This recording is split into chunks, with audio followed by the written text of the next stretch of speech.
Paz do Senhor Jesus.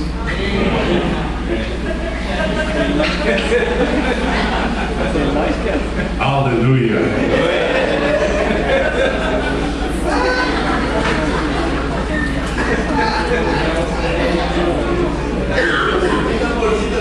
Isso é muito bom. Vocês sabiam que isso é profético? Quando hospedado na casa do Júnior e da Mari, no primeiro dia que eu estou ali, o Samuel cedeu o quarto dele. O Samuelzinho cedeu o quarto dele para que pudéssemos ali ficar.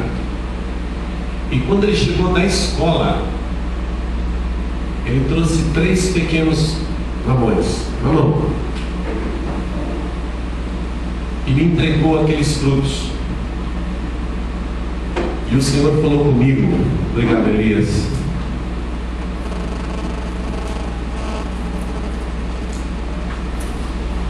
E o Senhor falou comigo que estava me dando a comer dos frutos dessa terra. Eu me sinto muito honrado, muito privilegiado. É um privilégio. Já deram uma dentada, né? Vou fazer um pouquinho depois, né?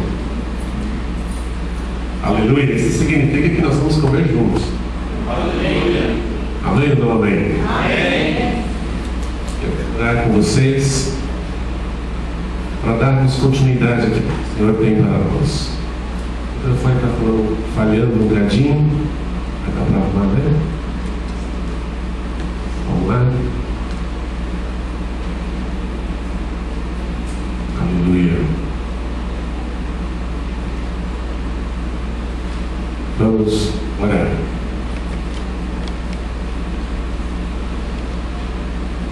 Obrigado, Paulo.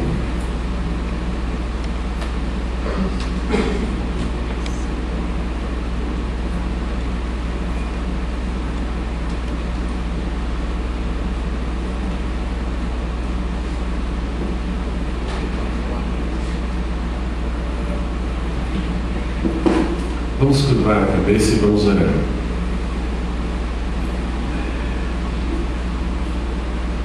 Eu quero que você perceba o quanto Deus tem levado a sério esta casa. Quando a gente leva Deus a sério, Ele leva a gente a sério.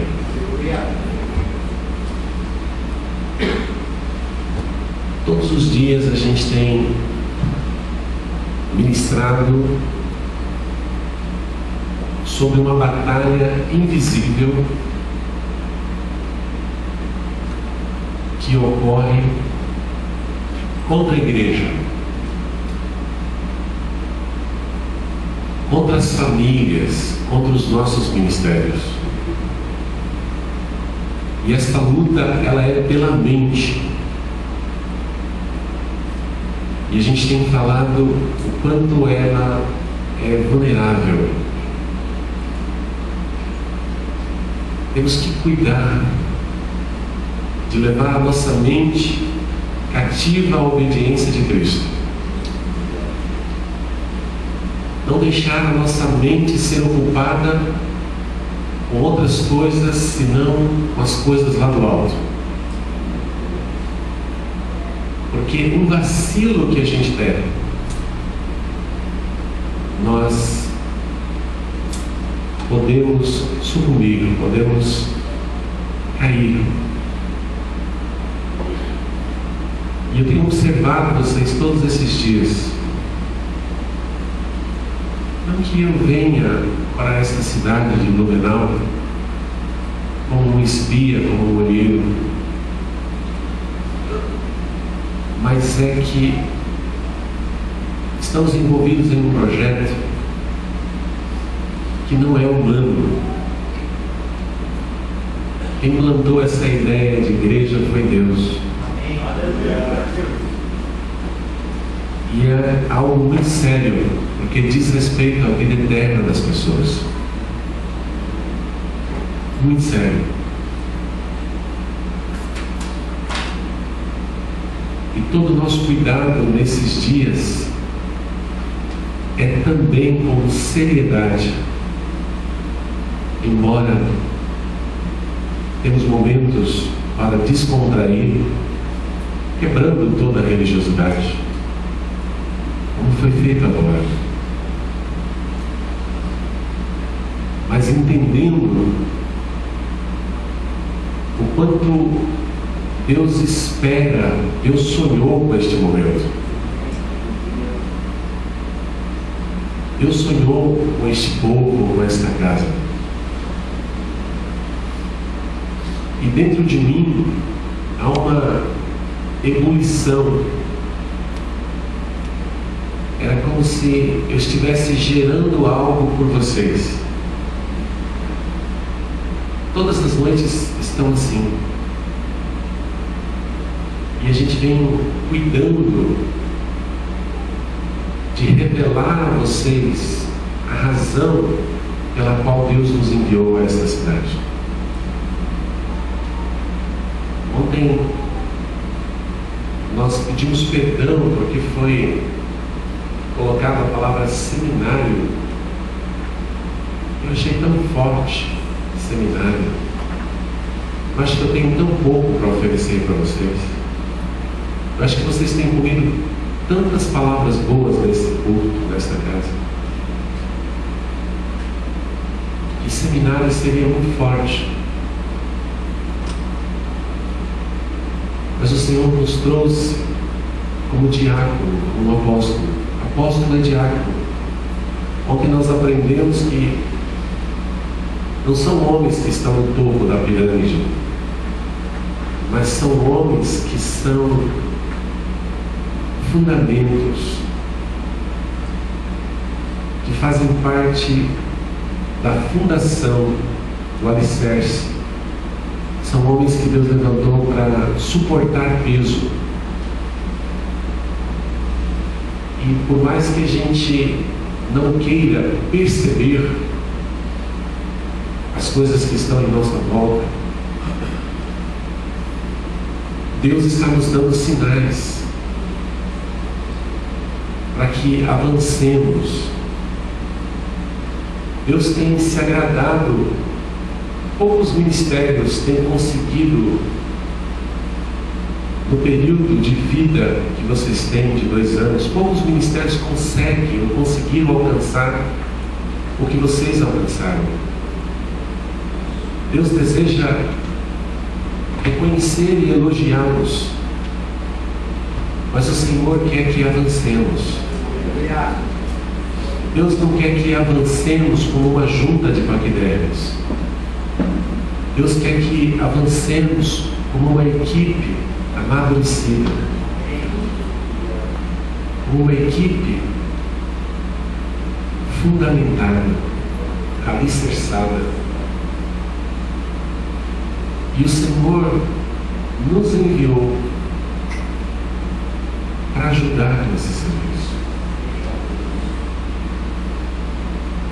E tudo que está acontecendo em nossa volta, até esta chuva que hoje caiu,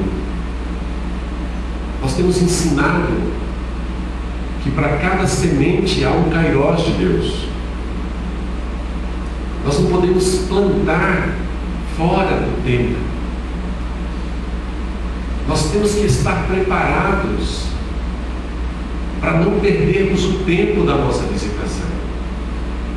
Você não pode enxergar essa porta, Maia, como mais uma igreja que você já tenha passado. Mas essa porta, Deus quer que você entenda que é a porta da sua oportunidade, para que o seu ministério, para que a sua vocação seja manifesta, revelada a esta cidade. Agora, tudo que está acontecendo em nossa volta, Deus está falando. tudo. Cada pessoa, cada gesto, cada atitude, cada figura, cada canção, tudo Deus está falando. Esta chuva que cai lá fora é sinal que desde sexta-feira o Espírito Santo está arando a terra.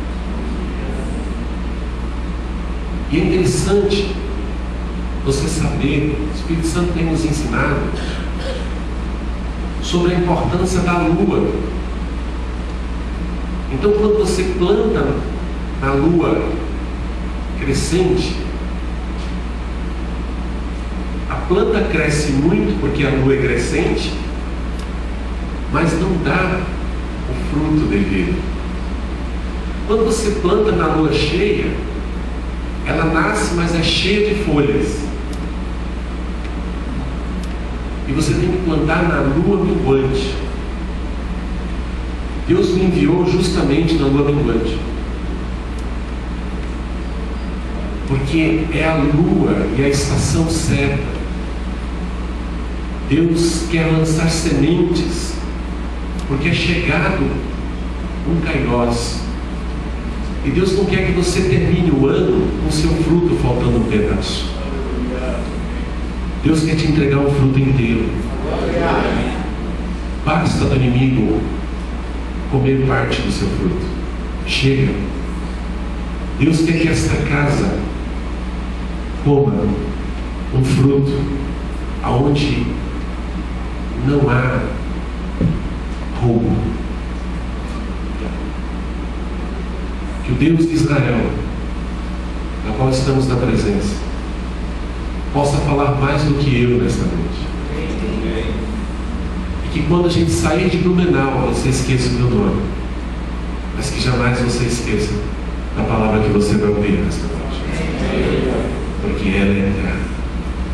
E minha oração é que ela perturbe você todos os dias da sua vida, por onde quer que você for.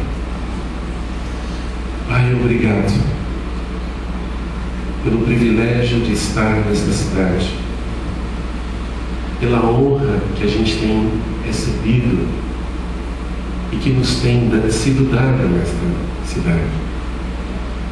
Jesus, eu tenho ensinado palavras e esse povo tem me ensinado obras. Eles são maiores do que eu. E dê, Senhor, um pouco mais da tua graça para lidar com o teu povo. Me ajuda, Jesus, a entregar aquilo que tu tens para nós nessa noite. O nome poderoso de Jesus. Amém. Eu ia deixar aqui em cima, mas está mordida. Eu vou deixar ela aqui embaixo, senão você vai querer morder também. Quem sabe no meio da ministração eu não use essa maçã para ilustrar algumas coisas. Amém? Quantos creem que Deus está falando com a gente? Diga glória a Deus. Glória a Deus. Eu quero falar um pouquinho com vocês sobre paternidade. E todo nosso cuidado foi de não ser visto como alguém que entrou nesse estado com uma palavra tendenciosa. Teríamos muitos assuntos para abordar. Hoje, em nossa devocional pela manhã, nos enchemos do Espírito Santo, de tanta palavra que Deus nos deu de manhã no devocional. Mas aprove Deus nesses dias nos ministrar sobre paternidade, nos falar sobre paternidade. E eu me lembro de um casal de filhos que moram em uma cidade do interior de São Paulo, chamada Santa Isabel. eu morando na região do Grande ABC, Santo André. E agora eu soube que esses filhos estavam passando por uma luta, por uma dificuldade. E um outro casal de filhos chegaram até minha casa e disseram: Fran, vamos lá visitá-los? E de Santo André a esta cidade é pelo menos 3 horas de carro. São alguns quilômetros. Mas quando se trata de filhos, não há distância, não é mesmo? E aí houve uma prontidão no meu coração. Aqueles eram dias em que minha esposa estava ministrando no Paraná, e eu tinha ficado com a responsabilidade dos meus 2 filhos, o Gabriel e o Samuel. Porque eu tenho o Gabriel Levi, o Samuel Efraim, e espero a Júlia Gade. Alguém que deu aleluia. Eu vou ter um Efraimita, um Levita e uma Gadita. Quantos acham legal Júlia Gade? Só eu mesmo, né? Tem que ser do Ceará mesmo para pôr o nome da Júlia Gade. Júlia Gade tem que ser do Ceará, né? E aí eu conversei com o meu mais velho, o Gabriel, e disse: você vai ficar com a nossa... Nós temos uma filha que também é nossa ajudante, uma secretária lá em casa, que ajuda com as roupas, os meninos. Eu pedi para essa amada: você fica com os meus gordinhos, porque eu preciso ir indo a essa filha. Ela ficou com os meus 2 filhotes. E então fomos para Santa Isabel com este casal. Quando nós chegamos em Santa Isabel, aquela família nos recebeu, e mesmo eles passando por dificuldade, eles queriam repartir a bênção, porque você receber homens de Deus na sua casa é uma honra muito grande. Quantos concordam com isso?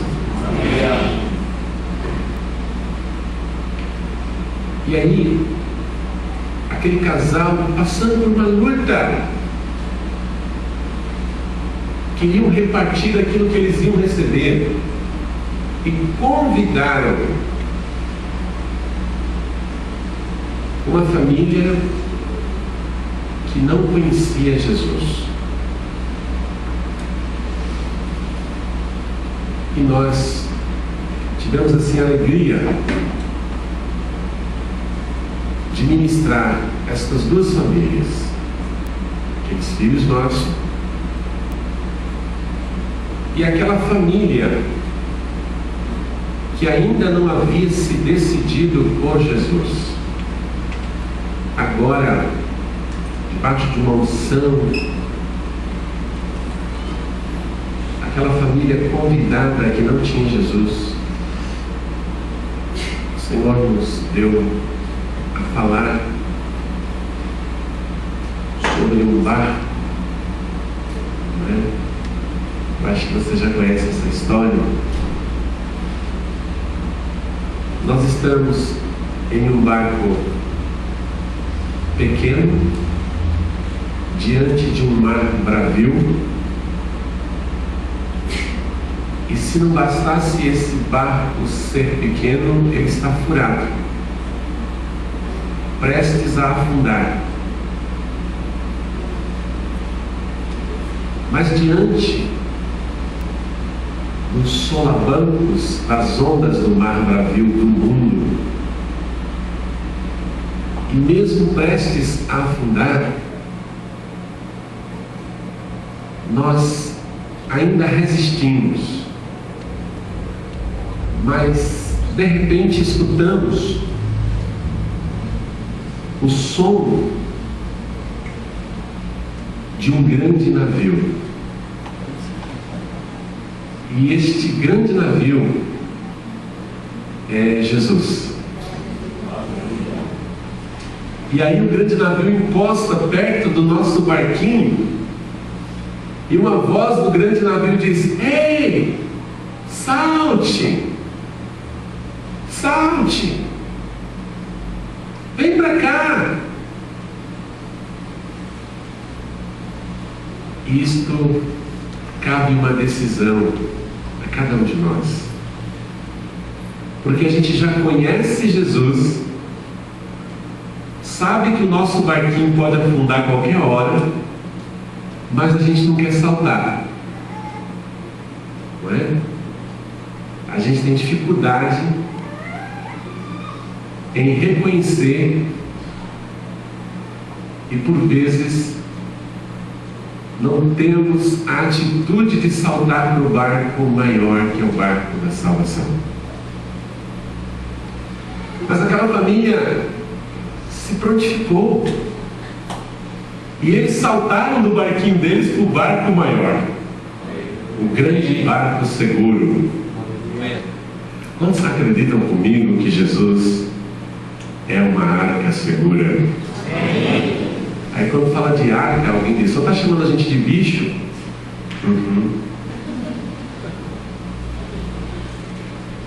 Vai a bicharada toda.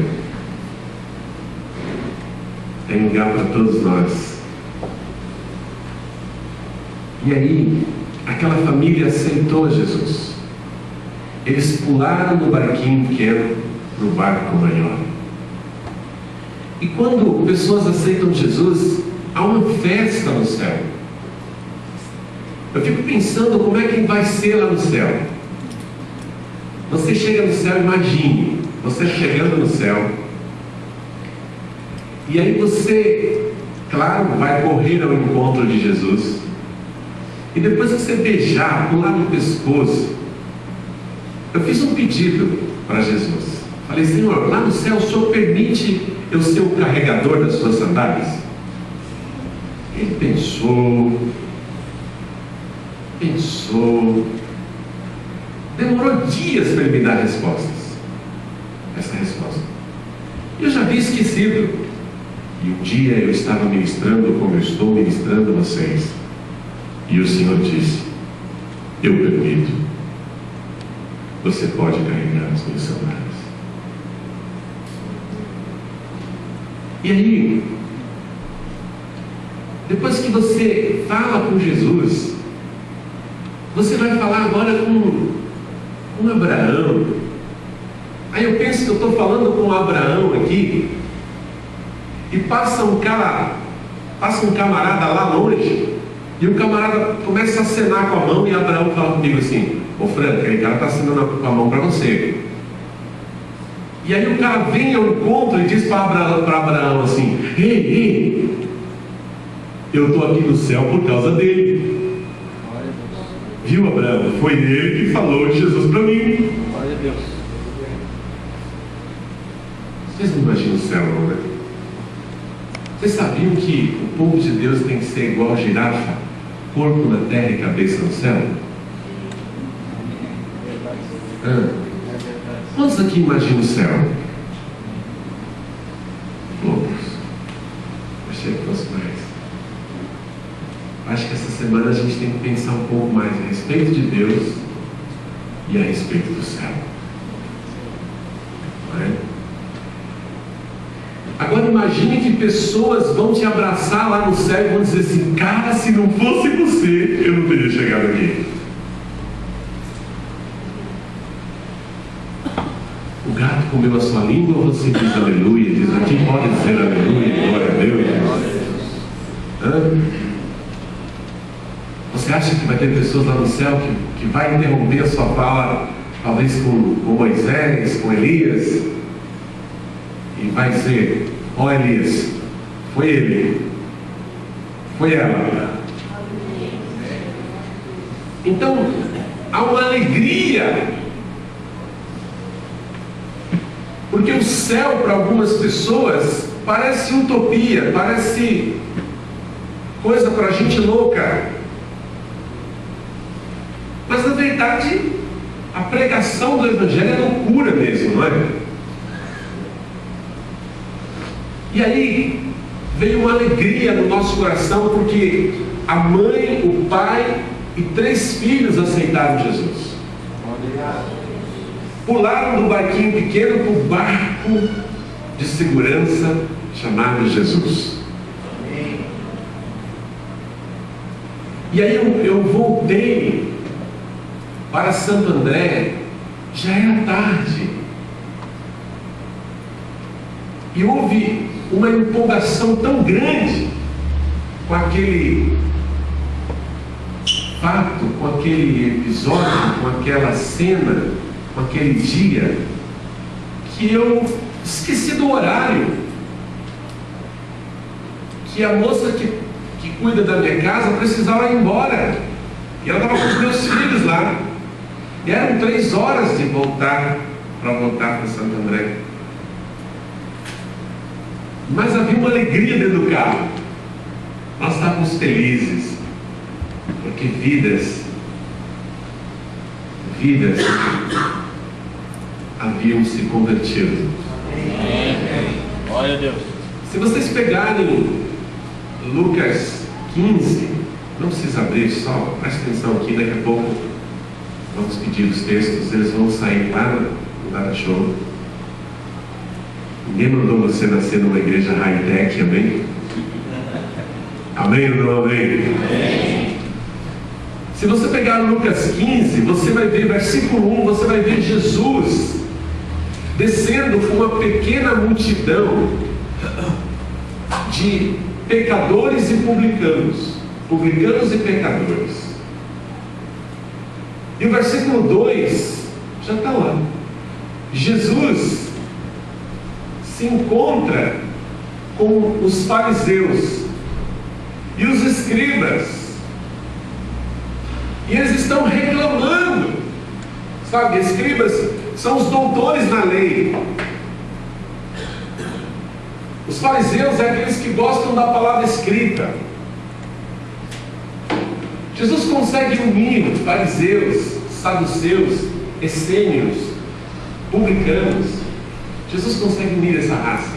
Alguém diga aleluia. Turminha da pesada. E eles estavam murmurando. Eles estavam reclamando. E a reclamação deles, a murmuração deles, girava em torno de palavra escrita, girava em torno de ensinamento da palavra. Porque tem pessoas que passam uma vida discutindo a palavra e erram o alvo de Deus, porque nenhum texto nas Escrituras você vai encontrar Jesus contando 3 parábolas consecutivas, só esse texto. Porque Jesus quer mostrar para os fariseus, Jesus quer mostrar agora para os escribas, qual é o objetivo de Deus, qual é de fato a ideia de Deus. Não é que a gente fique discutindo a palavra. Jesus vem e conta 3 histórias. A primeira história é da ovelha perdida, a segunda é da moeda perdida, e a terceira é a do filho pródigo. Jesus revela para esta turma o que de fato o Pai deseja, que são vidas. O Pai está de olho nas ovelhas perdidas de Blumenau. Por isso nós não podemos brincar. O Pai está de olho em dracmas, em moedas. E não precisa saber muito do hebraísmo antigo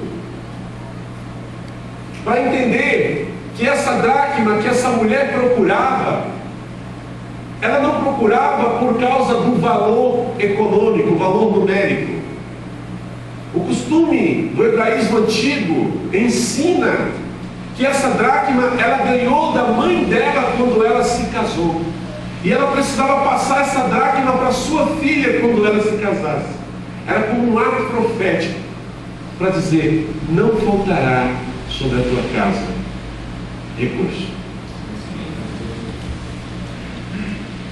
Então essa moeda, ela tem um valor espiritual. E a terceira história que Jesus conta é a do filho pródigo. Essa é conhecida de todos. Daquele garoto que surta e do nada quer conhecer o mundo e pede parte da sua herança ao seu pai. E o amor do pai é insano, o amor de Deus, porque é uma ofensa muito grande um pai estando vivo e o filho pedir a herança para o pai enquanto ele está vivo. Isso é uma ofensa. Era como se o filho estivesse dizendo: morre logo, coroa, velho desgraçado, porque eu quero gastar a minha parte. Era uma ofensa. Mas o pai ama. O amor do pai é tamanho que o pai dá parte da herança para esse guri. E ele vai para uma terra longínqua, diz as Escrituras, e ali ele gasta de maneira dissoluta.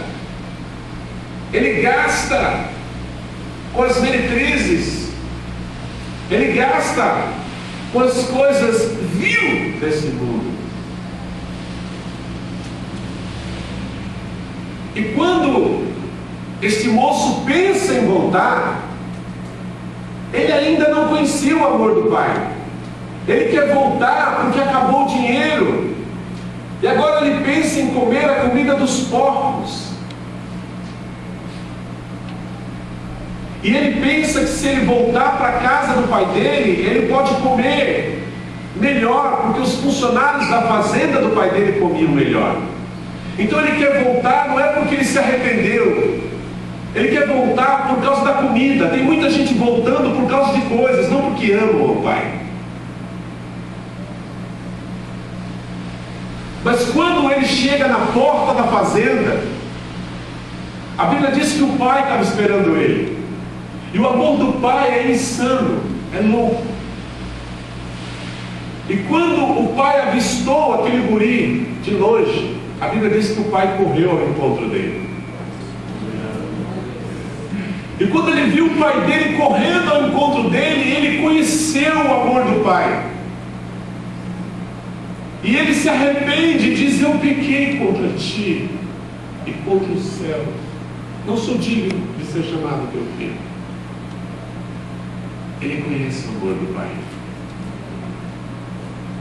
E todas as pessoas que conhecem o amor do pai nunca mais são as mesmas. O que muda as nossas vidas é o amor do pai. Ele nos impacta, ele nos constrange. Jesus está agora caminhando em uma aldeia, quando escuta um barulho. E esse barulho é uma pequena multidão que flagrou uma moça. E essa moça foi flagrada em prostituição. E eles pegaram aquela moça e jogaram aquela moça como se fosse um bicho nos pés de Jesus. E disseram: a lei diz que quando alguém é flagrado no adultério, a mesma merece ser apedrejada. E tu o que dizes? E aquela mulher estava no chão, assustada, porque sabia que poderia morrer. E Jesus se assentou e começou a escrever com o dedo na terra. O que será que ele escreveu ali naquele dia, hein? E ficou quieto por um momento. E então Jesus levanta a cabeça e olha para aquela pequena multidão e disse: vamos apedrejá-la, mas que atire a primeira pedra aquele que não tem culpa, aquele que não peca. E então, um a um, foi soltando as pedras. E Jesus tocou naquela mulher e disse: ei, está tudo bem, eles já foram embora. Eu também não te condeno. Levanta, não faça mais isso que você vem fazendo. Ela conheceu o amor. Irmãos, o que Jesus pediu para aquela moça, ela era uma prostituta. É a mesma coisa você pedir para um porquinho não voltar para a lama. Mas porque ela conheceu o amor do Pai, porque Jesus é a expressão máxima do amor do Pai. Porque ela conheceu o amor do Pai, nunca mais aquela mulher voltou à prática. Todos aqueles que são tocados pelo amor do Pai são transformados. E é nesse amor que o Senhor nos trouxe. O profeta Ezequiel fala que os homens de Deus andariam em asas de ferro. Deus nos trouxe em asas de ferro para este estado de Santa Catarina e especificamente em Blumenau, para falar desse amor. Esta semana, quando você estiver mexendo na água, lavando a louça, Ele vai vir na água e você vai ser tocado pelo amor dele. E Ele vai dizer: eu amo você.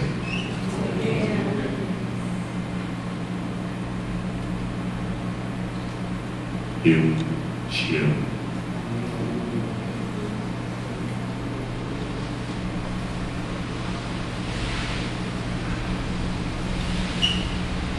Deus já está falando mais do que eu.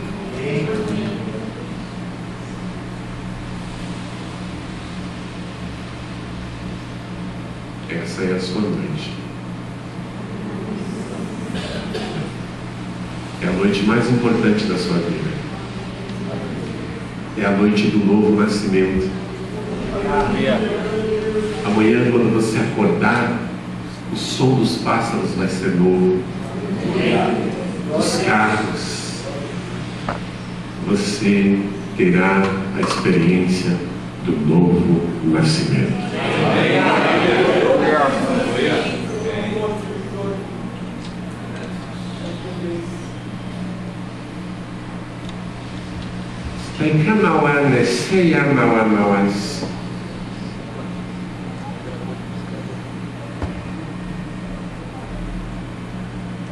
Acho que a gente pode orar na nossa língua original, amém? Aleluia. E aí eu venho para casa feliz porque aquela família me aceitaram Jesus. E quando eu cheguei já era tarde. E aquela moça que nos serve, muito fiel, tinha dado banho no mais novo. O mais velho estava ali. E agora eu tinha que levá-la, porque ela mora numa cidade vizinha. Eu tinha que levar aquela moça, filha minha, filha da fé. E eu peguei o mais velho e falei: olha, você vai comigo para você ir conversando com o papai no caminho, para mim não dormir no colégio. Vamos conversando. Ele é São Paulino roxo, alguém diga glória a Deus. E aí falei: vamos falando sobre o São Paulo. E o mais novo, eu envolvi o mais novo no cobertor, Samuel de 6 anos. Envolvi ele no cobertor e coloquei ele na parte de trás do carro. Falei: fica aí, filho. E era uma noite fria e de sereno. São Paulo, terra da garoa. E aí nós fomos levar essa irmã 1h30, aí 1h30 para voltar. Já era tarde. E nós fomos, levamos a irmã. Na volta, meu filho mais velho dormiu. E eu vim cansado. e consegui chegar em casa. Entrei com o carro na garagem, peguei o mais novo, subi as escadas, coloquei ele no quarto dele, acordei o mais velho. E eu estava tão cansado, pastor Paulo, tão cansado. E já disse que a minha família é uma família de gordinhos, né? E então nós investimos numa cama. E a nossa cama, ela é grandona, diga glória a Deus.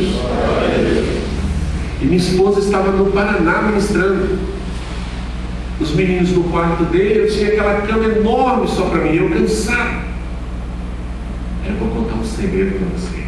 Estava tão cansado que eu pensei, vou dar um Pelé no banho hoje. Vocês não contam isso para ninguém, não? Segredo grosso. Aí, escuta, essa parte corta aí, né? Escuta.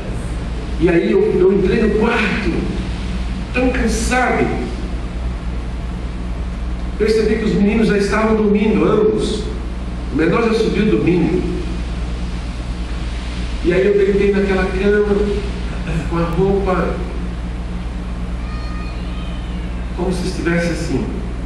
Só tirei o tênis assim, e me soltei na cama, e eu adormeci. Quando eu acordei, eu senti um cheiro dentro do quarto, parecido com um cheiro de baunilha.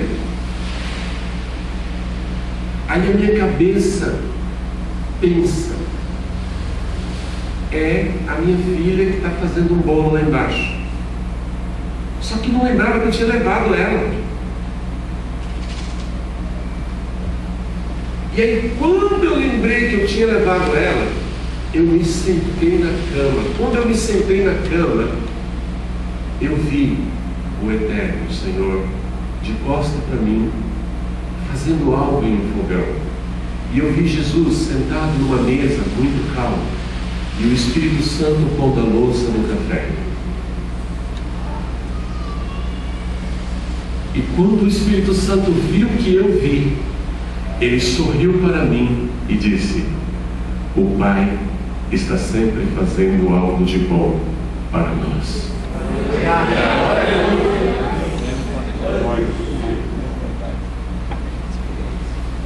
Eu vim aqui dizer isso a vocês.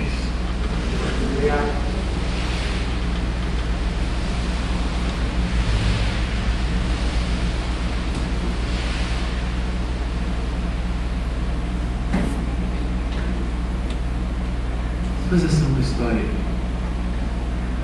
mas não é ruim, é gloriada.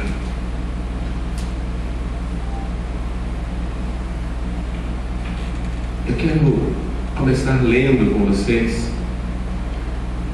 Bem-vindos à escola do Senhor. É uma honra servir vocês. Privilégio. Eu já estou começando a me sentir mais à vontade. Vocês perceberam? Vocês estão me deixando mais à vontade. Ontem a gente teve um momento de confissão. Teve gente que me abraçou e disse assim: gostei muito de você não, mas agora já gosto.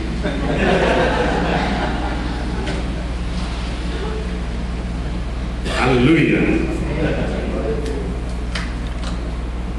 Eu quero falar sobre uma ideia de Deus. Até aproveito para pedir perdão ao pastor Paulo pela minha intromissão quando trouxe uma sugestão de 12, de 24 até 48 horas de adoração. E não que não haja, não que você não seja um adorador. Porque o que é adoração? Você está anotando? Isso vai cair na prova, anote. Adoração não tem a ver com instrumentos e nem tampouco com cantar. Adoração é quando você declara ao Pai que você deseja um relacionamento mais íntimo e pessoal com Ele. Quando você declara que você não vai ceder ao pecado, mas que você quer um relacionamento mais íntimo com Ele. Quando você declara isso, você está adorando.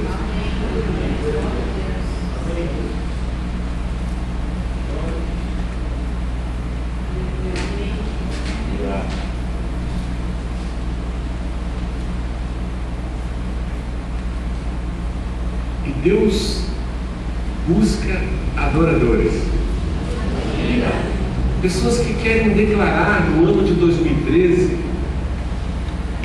um ódio pelo pecado. E que querem algo mais íntimo, mais pessoal com o Pai. De acordar amanhã cedo, e amanhã, por ser segunda, não é dia de branco. Amanhã é dia de você ser constrangido pelo amor do Pai. Eu vou usar uma expressão da pastora Rosane. Ele te mimar essa semana. Você vai estar dormindo e você vai acordar com a sensação de que Deus está te cortejando, Ele está olhando você dormindo. Você queria acordar com essa sensação? Queridos, Deus não tem amor. Deus é amor. Não é que Ele tem, é que Ele é. Deus não tem amor. Deus é amor.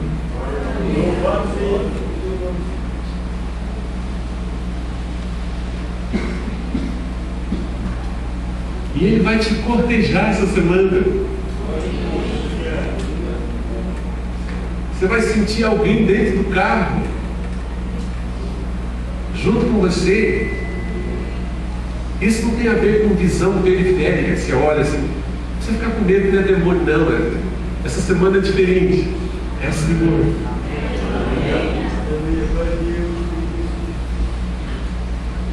E você vai sentir esse zelo. Ele vai te dizer no seu ouvido: eu sou o teu pastor.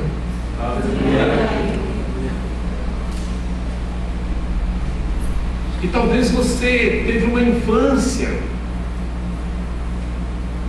difícil com o seu pai. Talvez o seu pai biológico, uma vida inteira, disse: sai pra lá, fica aí.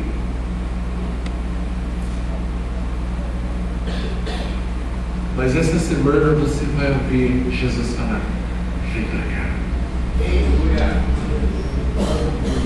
Deixa eu cuidar de você.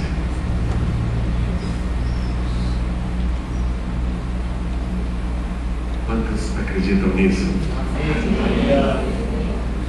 Quantos querem desfrutar disso dessa semana?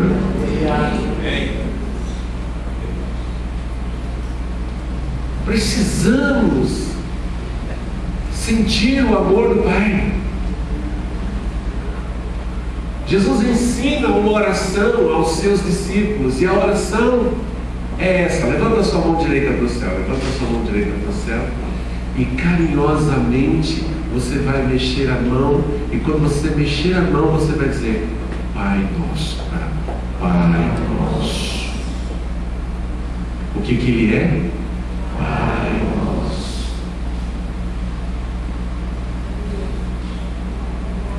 Glória a Deus. O que Ele é? Pai Nosso.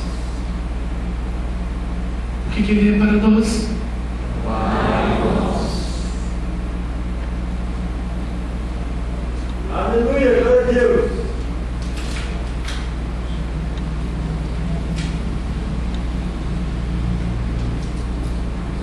Essa paternidade cura.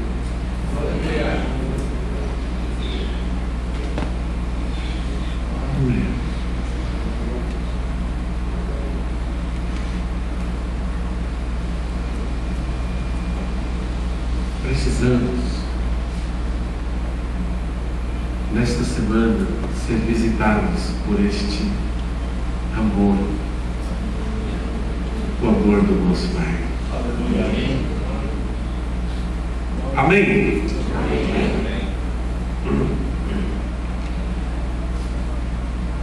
Agora,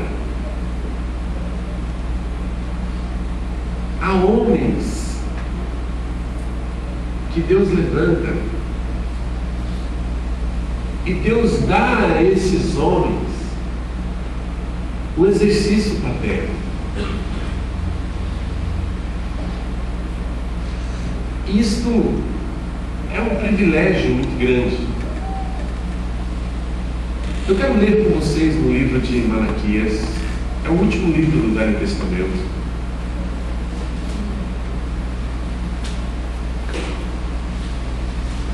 Malaquias.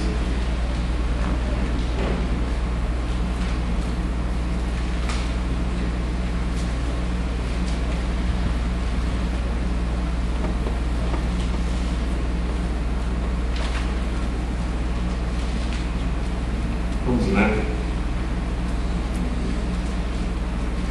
Aqui em Malaquias, no capítulo, os 4 capítulos de Malaquias, eu estou falando ao povo que lê a palavra, né? Nós vamos encontrar 4 maldições que podem ferir a terra. A terra de Santa Catarina pode ser ferida com essas 4 maldições. Se você tem caneta, anote, porque isso literalmente vai cair na prova. A prova é durante a semana, né? Então, a primeira maldição está no capítulo 1. Malaquias, capítulo 1, pastora. Deixa aberto no capítulo 1. Eu já vou falar no versículo. A primeira maldição é a maldição do culto. Nós não podemos cultuar o nosso Deus com engano, porque aquele que cultua Deus com engano é amaldiçoado. Por isso a gente não pode brincar quando passar pelos umbrais desta porta. Guarda teus pés quando entrares na presença do Senhor teu Deus. A gente está falando de Atos 2:42 dos princípios, do ensino, da comunhão, do partir do pão e da oração. Atos 2:42. O versículo 43 fala do temor. Todas as reuniões que a gente está tendo aqui desde sexta-feira, quando termina, o povo não quer ir embora. E não quer ir embora porque eles acham as cadeiras bonitas, não. Eles não querem ir embora porque o Espírito Santo criou uma esfera de temor. Até porque as cadeiras não são bonitas mesmo. O Espírito Santo criou uma esfera de temor.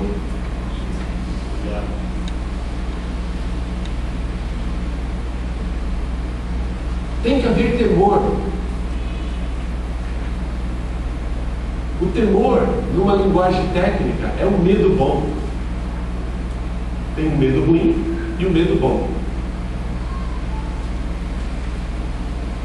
A gente tem que ter esse medo bom. Temor. E Malaquias fala de 4 maldições que podem vir sobre um estado, sobre uma nação, sobre a terra. A primeira maldição tem a ver com o culto. E quando eles iam cultuar, nós ensinamos que culto não tem a ver com você pedir as coisas para você. Culto tem a ver com o sacrifício que você vai oferecer. Isso é culto. Vocês vão lembrar disso? Culto não é um lugar para você ficar pedindo coisas. Culto é um lugar, segundo Hebreus, onde você oferece sacrifício de louvor. E aqui em Malaquias, no capítulo 1, quando eles iam cultuar, o sacrifício que eles colocavam no altar era animais. Só que quando eles iam oferecer os animais, eles agiam de má fé, prevaricavam, ofereciam animais coxos, animais doentes. Veja Malaquias 1:8. 1:8. Porque quando 1:8. Porque quando trazeis, olha lá, um animal cego, olha só, você já pensou? Você vai oferecer algo ao Senhor, um sacrifício, aí você pega o pior que você tem, animal cego para sacrificar, e diz: não faz mal. Ah, Deus, é o que eu tenho, toma essa nota rasgada, toma, Senhor. Era como se Deus fosse o garoto que cuidasse do nosso carro lá fora. Eu acho que a gente tem que pensar mais sobre Deus nessa semana. Quantos concordam? Amém. Eu te dou um conselho a você pensar mais sobre Deus essa semana. Porque eu acho que o evangelho que você ouviu foi tão genuíno que você criou a imagem de um deusinho. E o Deus a quem você serve chama-se Altíssimo, ele é bem alto. Amém. Tem que haver mais temor. Então a primeira maldição tem a ver com o culto. Você tem que guardar seu pé quando você entrar nesta casa. E não é que você está idolatrando esse lugar, é que você não pode profanar esse lugar. Porque neste lugar, quando nos ajuntamos, somos um corpo que presta culto ao Deus Todo-Poderoso. Deus se recusa a vir no lugar, quer anotar isso? Porque às vezes a gente fala: nossa, que culto xoxo. Esse culto tem tanto de Deus quanto você trouxe. Ele está xoxo perto de você. O tanto de Deus que nós trouxermos é o tanto de Deus que vai ter. E o culto não acaba. O culto no céu não acaba. Alguns acham que o culto acaba. Olha, acabou o culto. Alguns usam expressões tão difíceis de entender. Vamos entrar na presença de Deus. Como entrar na presença de Deus? Estava na presença do diabo, então? Se você vai entrar na presença de Deus, você estava na presença de quem? Do Faustão? Do Salve Jorge? Você estava na presença de quem? Ah, irmãos, vamos entrar na presença de Deus. Tu está doido?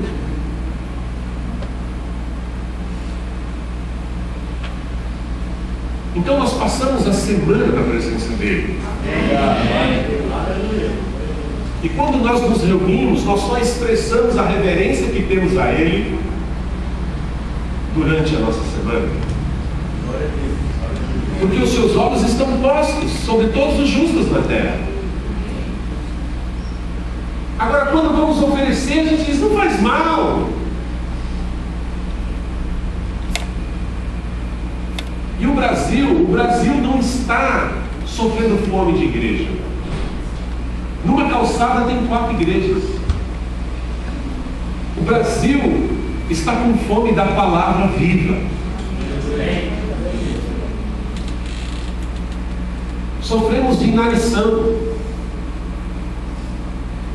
Temos bons carros, boas roupas, bom trabalho, mas sofremos de inanição. Estamos raquíticos porque não comemos a palavra. E Deus quer que a palavra cresça nessa região. E o Senhor trouxe autoridade. Porque nós temos a infantaria que vai por terra, mas nós temos a aeronáutica que vai pelos ares. Os apóstolos são homens que Deus usa para trabalhar nos ares. Seria loucura da nossa parte nós mandarmos os nossos homens por terra sem antes nós dominarmos os ares. Então a minha palavra, ainda que você brinque, ainda que você seja indiferente, ela está sendo para os ares. Ela não vai voltar em volta. Eu estou cumprindo a minha missão nesse estado. Eu não estou desperdiçando o meu tempo. Eu não estou vacilando com o tempo da minha oportunidade. Porque o que repousa sobre mim é muito mais do que um dom, é uma vocação. Então eu te aconselho a não vacilar com esse tempo. Porque se você levar Deus a sério, Ele vai te levar a sério. Mas se você continuar oferecendo o que é coxo, oferecendo um culto meia boca, porque tem pessoas que estão invertendo os valores. Elas cultuam o trabalho delas e faz lazer na igreja.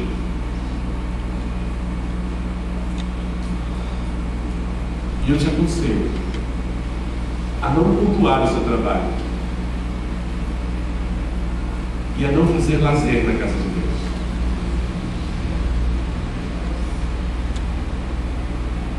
É só um conselho de um barba branca.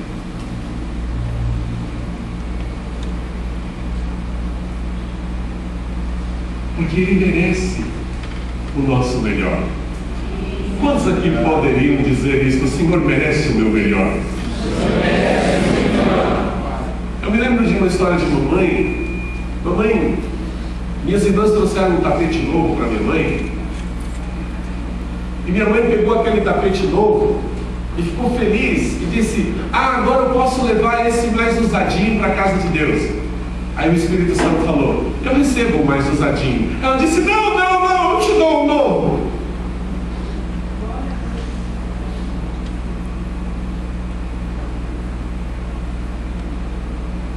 Mas é só uma história. O texto diz: não faz mal. E quando ofereceis o coxo ou o enfermo, sabe, a gente trazendo coisa embolorada, sabe, a gente trazendo coisas, oferecendo. Hoje é meu dia de cuidar das crianças e não preparo uma aula. Hoje é meu dia de ministrar e não tem tido um tempo de qualidade com o Senhor. A gente oferece porcaria, irmãos.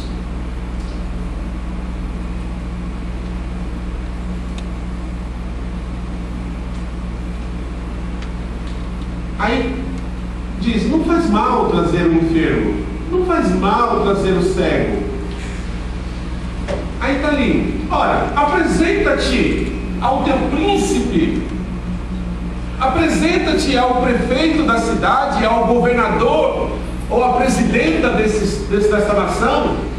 Será que você vai chegar para a presidenta da nação, toma esse pão embolorado, e a Dilma vai falar: oh, muito bom esse pão embolorado?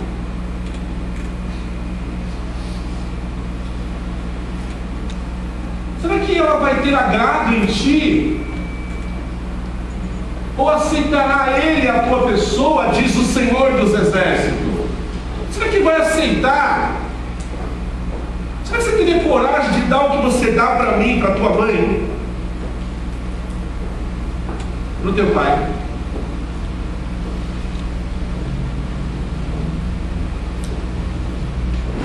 Porque nós estamos de um Deus que Ele é Senhor de todas as coisas.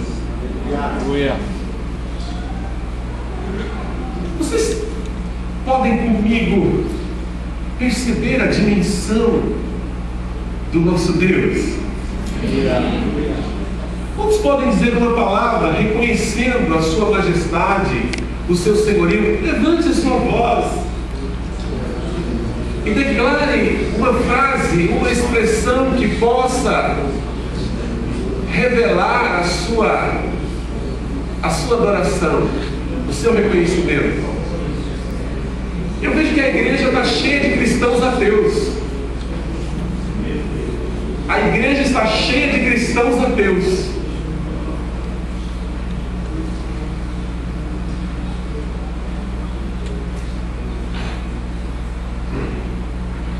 Então a primeira maldição, ela tem a ver com culto. Não brinca. Seja sério. Aí, Malaquias, no capítulo 1, versículo 14, põe no verso 14. Olhem ali na lousa, no quadro, o verso 14. Olha só. Versículo 14, 1 e 14. Olha lá. Maldito seja o enganador. A primeira maldição tem a ver com o culto, com aqueles que estão agindo de engano dentro da casa de Deus. É maldito.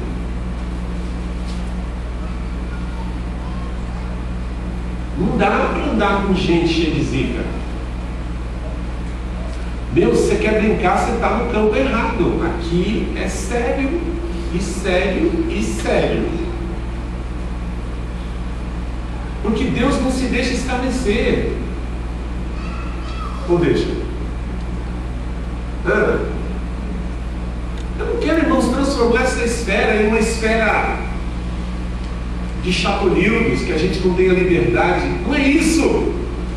É que tudo que é demasiado, irmãos, é pecado.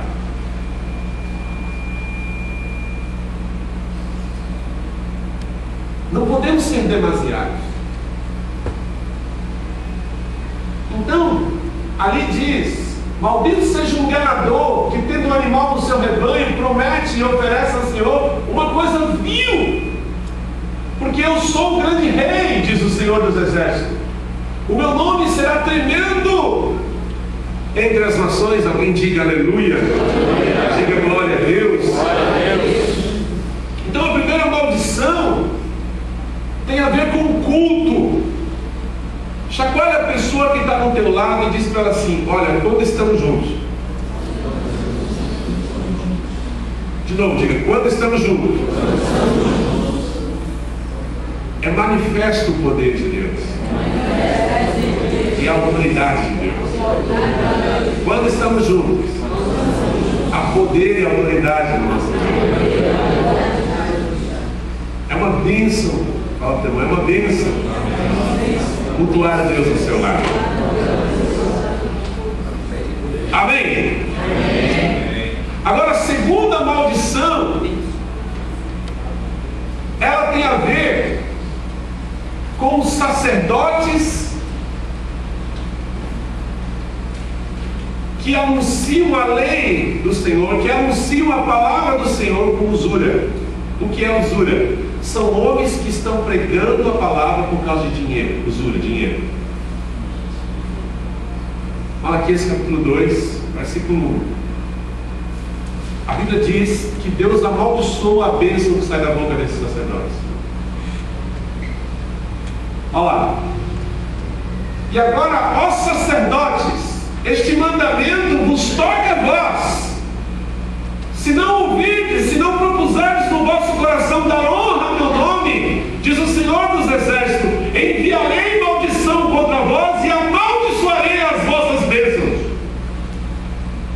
E a já tenho amaldiçoado, porque vós não podes isto no coração. Eu vou dar um conselho para você ler o capítulo 2 de lição de casa, em casa. Leia o capítulo 2. Porque fala que a maldição vai vir sobre os filhos desses sacerdotes, que um dia vão comer fezes diante de todo o povo de Deus. É muito sério, irmãos. Algumas pessoas acham que está passando tudo batido, que Deus não está ligando. Querido, o povo morre porque não conhece a palavra. Não está passando nada batido, irmãos. Deus está vendo tudo. Então a segunda maldição, ela tem a ver com os sacerdotes que pregam a palavra de Deus por causa de dinheiro, por torpe e ganância.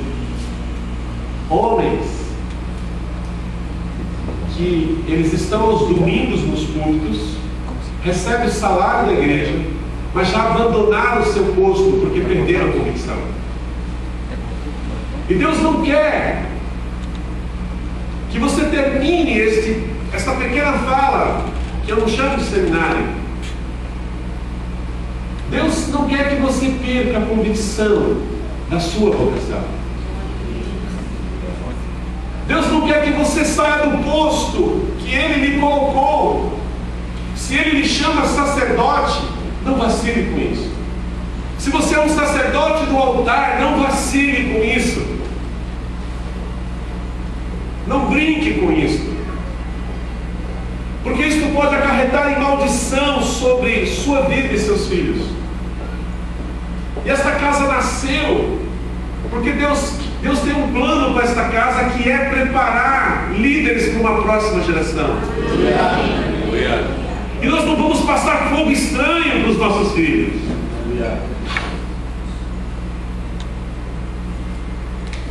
Eu vou embora esta semana, mas eu quero ter notícias boas de vocês. Eu quero saber que vocês têm crescido não só em número, mas têm crescido na graça. Têm alcançado maturidade, deixado de pensar como menino. Amém? Porque Deus quer. Eu quero falar das outras duas maldições. Já vou falar logo. A terceira maldição está no capítulo 3, versículo 9. Põe na lousa, por favor. A terceira maldição: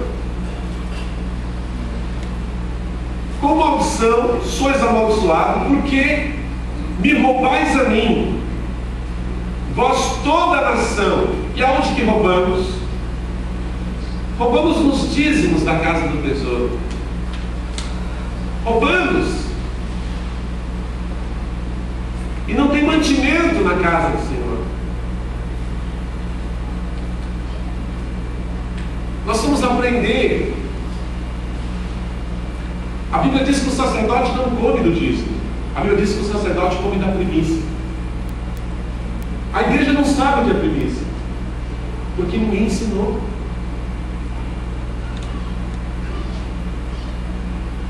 Pecamos quando tocamos no dízimo. O dízimo tem um outro objetivo. Alguém diga aleluia, glória a Deus. O dízimo é para que haja mantimento nessa casa, para suprir, para abençoar. E da onde os sacerdotes comem? Eu mostro para vocês em Ezequiel, em Jeremias, come da primícia. A quem que você dá a sua primícia? Ao sacerdote que ele abençoa, está em Gálatas. E o que é a primícia? A primícia é equivalente a um dia de trabalho seu.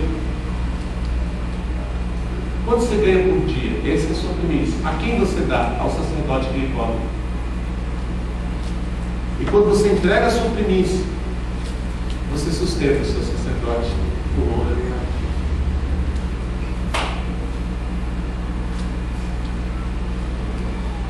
Bom, mas a gente vem dar uma aula de primícia, vocês querem não? Há poucos, quando fala em dar, a igreja está...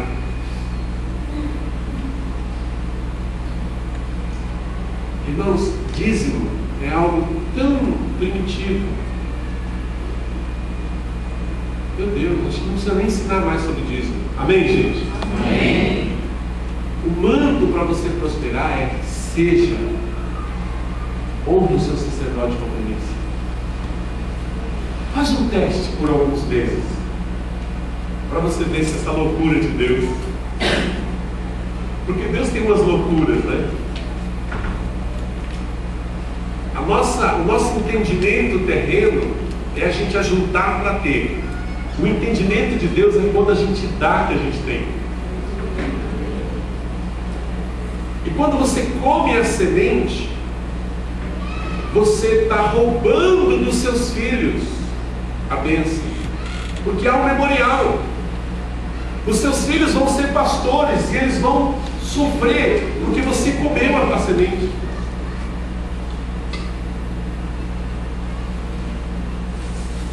Mas há de se levantar uma geração que confia na palavra de Deus.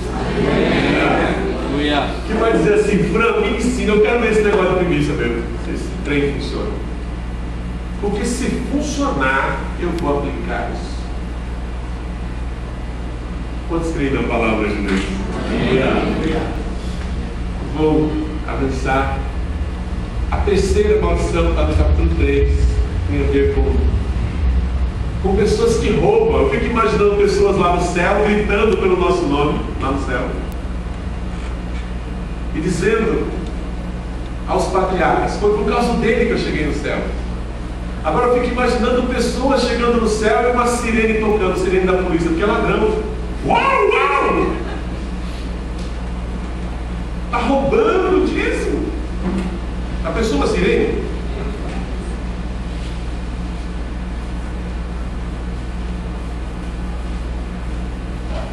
Irmãos, é tão infantil, tão básico. Você acha inteligente você comer a semente? Quem come a semente é o bode. O bode, quando ele vai pastar, ele come a relva e ele come a raiz, ele come tudo.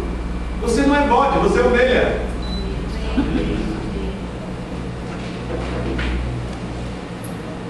Por favor, deixa pelo menos a semente para nascer de novo. Zoião. Nós vamos avançar para o capítulo 4, que é a nossa aula. Diga aleluia. Até que enfim vai falar de paternidade. Mas eu não vou embora amanhã. Vou usar a expressão do Zagallo. Vocês vão ter que me engolir por mais alguns dias. Não vai amanhã não. É perfeito para você.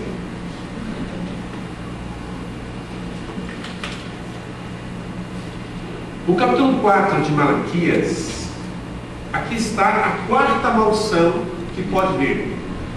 A quarta maldição está no versículo 6, capítulo 4, verso 6. Capítulo 4, versículo 6. Olha lá, leia lá. E converterá o coração dos pais aos filhos, e o coração dos filhos aos seus pais, para que não venha e fira a terra com maldição. Paternidade, irmãos, é algo que está no coração de Deus. Se a gente quer que Blumenau deixe de ser uma terra maldita, então a gente tem que clamar para que os pais se levantem nessa cidade.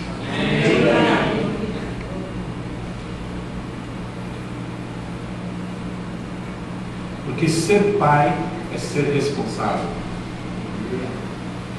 é ter palavra condutora. Quantos acreditam comigo que Deus vai levantar pais nesses dias aqui?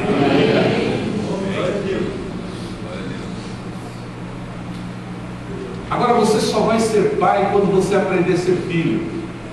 Aleluia, glória a Deus. Tem gente querendo dar coisa que não tem. Você não pode dar o que você não tem. Enquanto você não aprender a ser filho, você não vai ser pai, um bom pai. Um pai brilhante. E Deus quer nos ensinar a ser filhos. A gente precisa entender que é um princípio.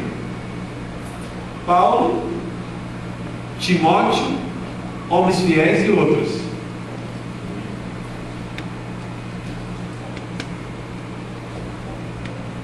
Porque Deus quer que a gente cresça. Deixa eu ler. Abra comigo em Hebreus.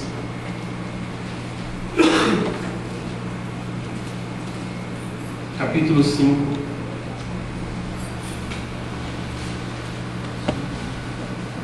Hebreus capítulo 5, versículo 11. Eu já estou terminando, você fala assim, Quando a gente dá uma aula no Espírito, a gente não sente. Passa muito rápido.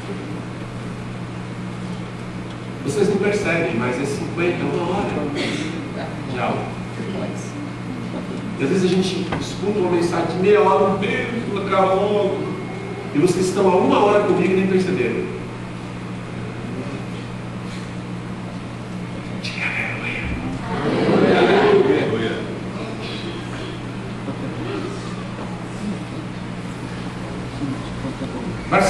11 de Hebreus 5. Olha só. Leia comigo ali na tela. Hebreus 5 e 11. Ó, do qual, esse do qual, irmãos, tem a ver com os ministérios apostólicos. Muito temos que dizer. Vocês acham que eu tenho pouca coisa para dizer para vocês? Eu tenho muita coisa para dizer para vocês. E eu não estou falando isso por vanglória. Eu estou falando isso porque esta é a minha vocação. Quando foi feita a cirurgia no meu rosto, o médico falou que eu ia ficar 6 meses sem poder falar. E um ser angelical entrou na CTI e ele tirou uma pasta gelatinosa da mão, ele esfregou a mão e a pasta gelatinosa entrou por dentro do curativo e com os olhos o anjo falou para mim: com 6 dias você vai falar. Aleluia. Aleluia. E a minha fisioterapia é falar. Quanto mais eu falo, mais minha boca desentorta. Já estou até conseguindo assobiar.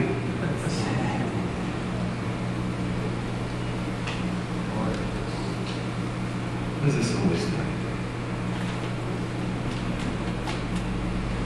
Do qual temos muito o que dizer. E algumas pessoas dizem assim: traz um evangelho de difícil, eu não consigo entender o que esse homem fala do apostólico. Querido, alguns falam, tem que voltar ao evangelho simples. Irmãos, tem coisas que são de difícil interpretação. Você precisa desenvolver as suas faculdades, os seus raciocínios, precisa desenvolver. Você precisa exercitar a sua faculdade pela palavra de Deus. Quantos compreendem isso? Quantos concordam que precisamos exercitar as nossas faculdades pela palavra de Deus? Olha lá, de difícil interpretação. Por quê que é de difícil interpretação? Todas as vezes que você vai ensinar o óbvio, porque é o óbvio, o povo fica com cara de ué. Não é fácil você ensinar o óbvio. É óbvio e o povo fica assim: não entendi. Sabe por quê? Porque um aparelho chamado televisão, já foi constatado, ele produz retardo mental. Larga essa desgraça e volta para a palavra. Por favor, ouça esse Barba Branca. David Wilson, em 1960, profetizou isso. Cuidado com a televisão. Já está em memória. Doutor Billy Graham já está no seio do Senhor. Dizia: não gaste seu tempo com esta porcaria. Leia a palavra.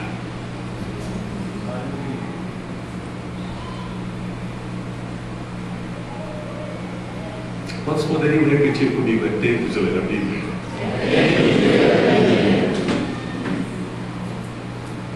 É tempo do que mesmo, oficiais? Ler a Bíblia.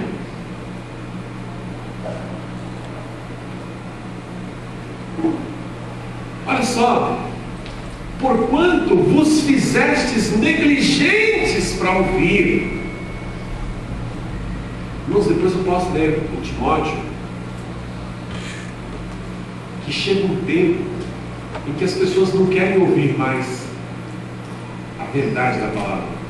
Elas criaram comichões em seus ouvidos e fizeram mestres para si, que só vão falar o que eles querem ouvir.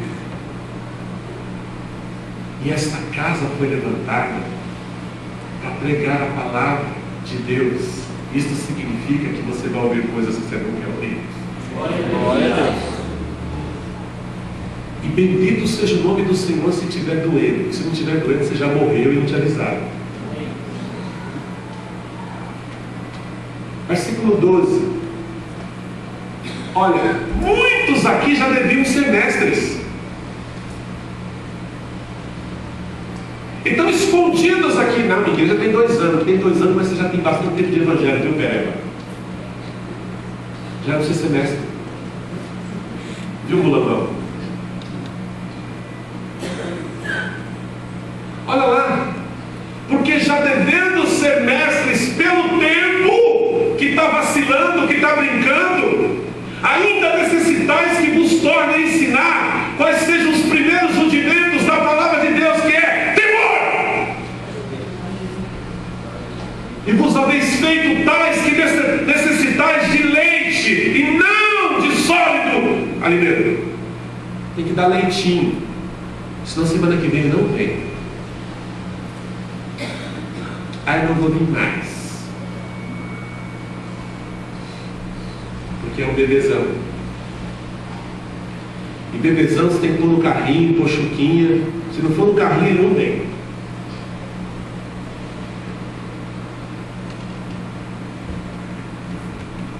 O que a gente vai servir? Um leite ou um alimento sólido? O que vocês acham que está na hora da gente comer? Mas será que não vai dar diarreia?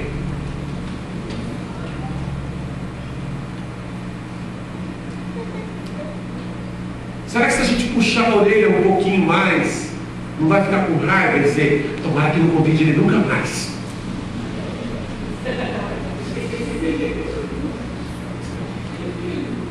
E eu vou te dizer algo. Esta unidade aqui, ó, é com propósito.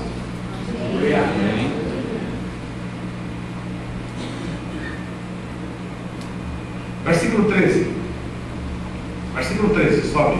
Porque qualquer que ainda se alimenta de leite não está experimentado na palavra. Deus quer que você volte para a palavra. Porque é menino.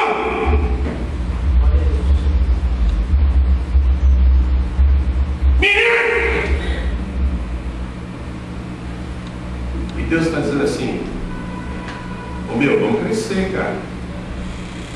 Vamos parar de brincar de igreja. Tem pessoas morrendo nessa cidade. Tem povos que precisam ser alcançados.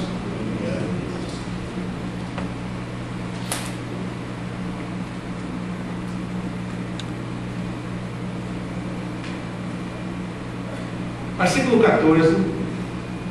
Mas o mantimento sólido é para os perfeitos, irmãos. Deus quer levantar um grupo perfeito nesta casa, irmão. E perfeitos não são aqueles que não erram, não. Perfeitos são aqueles que reconhecem as suas perebas. Aquele cara que diz assim: Fran, o mulando é eu, meu. É eu na fita, cara. O podrão sou eu. Será que tem jeito? Quantos acreditam que há jeito para nós? Meu irmão, tem jeito. Olha só, mas o mantimento sólido é para os perfeitos, os quais, em razão do costume, têm os seus sentidos. O costume do quê? O costume não de ver televisão, mas o costume de ficar na palavra. Tem os seus sentidos exercitados para discernir tanto bem quanto mal. E a igreja viva diga aleluia, diga glória a Deus.